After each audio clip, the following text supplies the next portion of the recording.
मेरे पास देने के लिए सुविधा शुल्क नहीं था, इसलिए हमारा नाम आवास की सूची से कट गया। हमें अपात्र कहकर सूची से हटा दिया गया।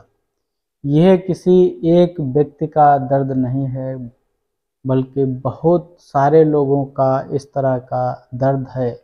जब उनसे बात करो तब ये पता चलता है कि सेम कंडीशन या सेम आर्थिक स्थिति वाले व्यक्ति को आवास मिल गया, लेकिन उनको अपात्र कहकर उनका नाम आवास की सूची से वंचित कर दिया गया। उन्हें अपात्र कहकर उनका नाम वहां से हटा दिया गया। यह एक गंभीर समस्या है।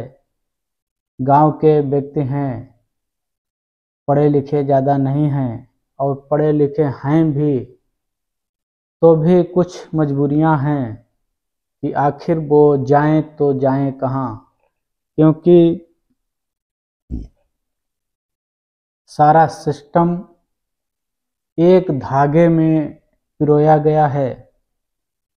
कुछ लोग अच्छे होते हैं, ये अलग बात है, लेकिन ज़्यादातर यही होता है कि जब प्रधान किसी व्यक्ति से रजिस्ट्रेशन के लिए कागज़ जमा करने जाते हैं तो साथ में ये भी हिदायत दे के आते हैं कि इतने रुपए की व्यवस्था रखना, नहीं तो तुम्हारा नाम सूची में नहीं आएगा। वहीं लाभार्थी की अपनी ये सोच होती है कि अगर हमें इस आवास योजना से वंचित कर दिया गया तो हो सकता भविष्य में कब हमें इसके लिए चयन किया जाए, कब हमारा नंबर आए, और एक छोटी सी रकम 10-15 हज़ार रुपये ही तो देनी है। इस रकम के चक्कर में हम 1.25 लाख रुपए क्यों अपना नुकसान कर लें।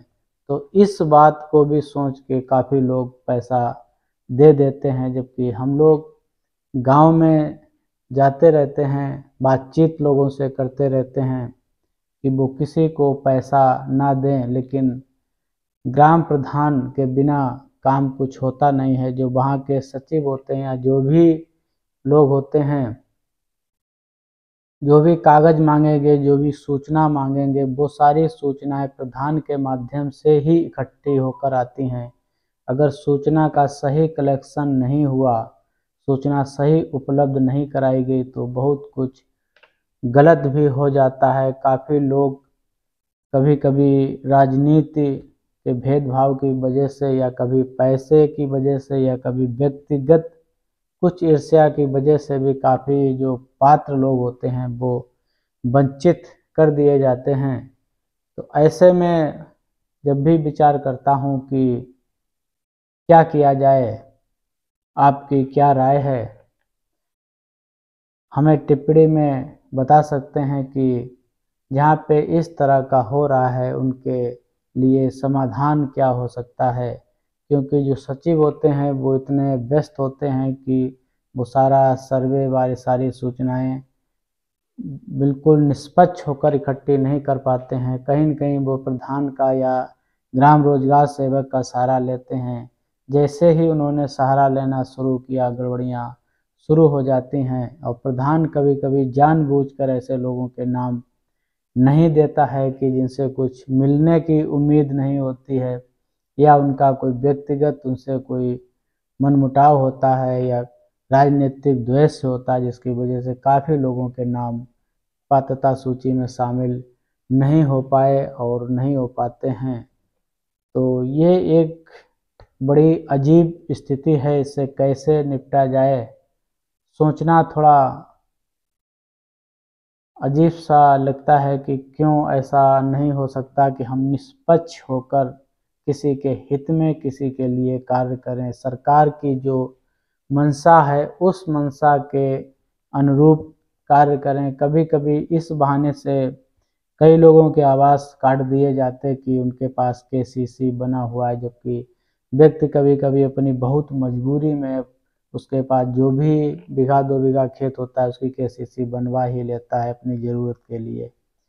कहीं कहीं देखते हैं कि माँ बाप और उनके साथ 3-3 4-4 बच्चे रह रहे होते हैं, छोटा सा उनके पास मकान होता है, तो उसमें चाहते हैं लोग कि हमें एक अलग से अगर मकान मिल जाए तो हमारा परिवार ठीक से उसमें रह ले। लेकिन वहीं जब पैसा नहीं मिलने की स्थिति में ये लिख दिया जाता है कि उनका पक्का मकान बना है, लेकिन ये नहीं लिखा जाता कि उस मकान का कितना क्षेत्रफल है, क्या वो उस परिवार के रहने के लिए पर्याप्त है। हालांकि सरकार से भी ऐसा कोई मानक नहीं है कि किसी परिवार के पास माँ बाप के साथ में अगर 4 बच्चे रह रहे हैं, अगर उनके हिसाब से पर परिवार कितना एरिया कम से कम होना चाहिए जो उसके आराम से रहने के लिए हो जाए।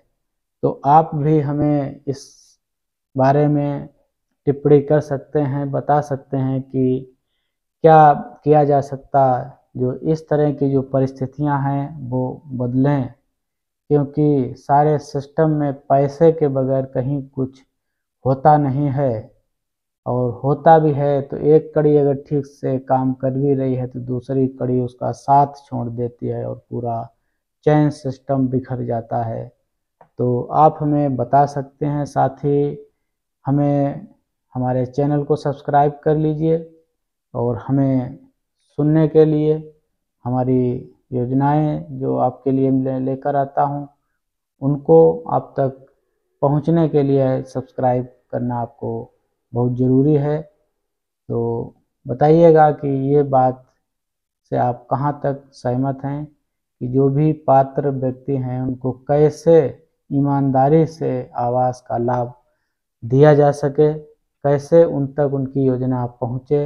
अगर प्रधान भेदभाव करता है, सचिव भेदभाव करता है, या अन्य जो सरकारी सिस्टम में लोग बैठे हैं वो भेदभाव करते हैं, तो कैसे इस भेदभाव को ख़त्म किया जाए, कैसे लोगों को न्याय दिलाया जाए, कैसे उन लोगों की सोच को बदला जाए जो उनका सोच सिर्फ पैसा तक ही सीमित होता है। भले किसी की गर्दन कट जाए, किसी का घर उजड़ जाए, लेकिन कुछ लोगों को सिर्फ पैसे से ही मतलब होता है।